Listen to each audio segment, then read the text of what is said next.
और जब इस बजट को मैंने पढ़ा तो सबसे पहले मेरे दिमाग में एक ख्याल आता है कि क्या है ये अनुपूरक बजट।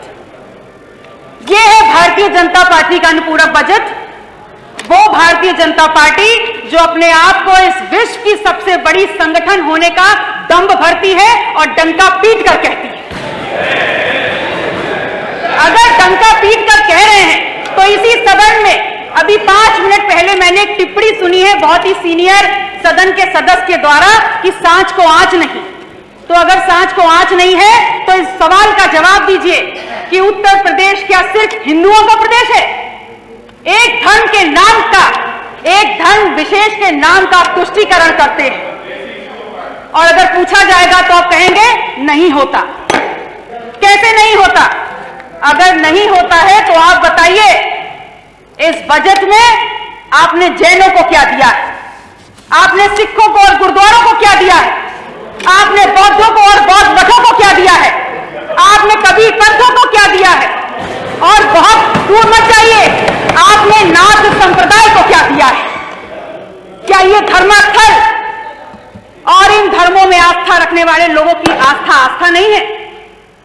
आपके लिए बहुत अहम है कि इन विषयों पर चर्चा हो और आपको इस बात की तनिक भी चिंता नहीं है और तनिक भी गंभीरता से आप ये नहीं सोचना चाहते कि उत्तर प्रदेश की बहुसंख्यक आबादी इस देश के दलित और पिछड़ा ने बनाई है और उनके हक और अधिकारों की चर्चा इस सदन में प्राथमिकता के आधार पर होनी चाहिए। माननीय अधिष्ठाता महोदय, इस बात को मैंने इसलिए उठाया है क्योंकि मैंने उत्तर प्रदेश में जातिवार जनगणना पर चर्चा के लिए अपना निजी विधेयक प्रस्तुत किया है और वास्तविकता यह है कि यह विधेयक भारतीय जनता पार्टी के सदस्यों के द्वारा होना चाहिए था क्योंकि उत्तर प्रदेश में पिछड़े और दलितों के नाम पर सत्ता लेकर आप बैठे हुए हैं तो यह विधेयक भी आपके द्वारा आना चाहिए था।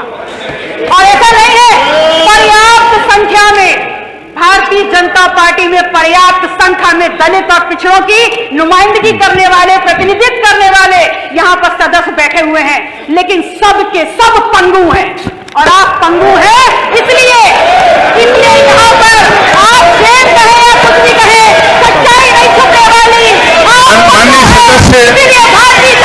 माननीय सदस्य जनगणना की बात यहाँ पर दलित और पिछड़ों का काट करने का काम कर रही है। यहाँ पर अगर बात करो अनुसूचित जनजाति की, यहाँ बात करो जातिवार जनगणना की, माननीय सदस्य पल्लवी पटेल जी पीछे में आइए, सप्लीमेंट्री बजट पे आइए।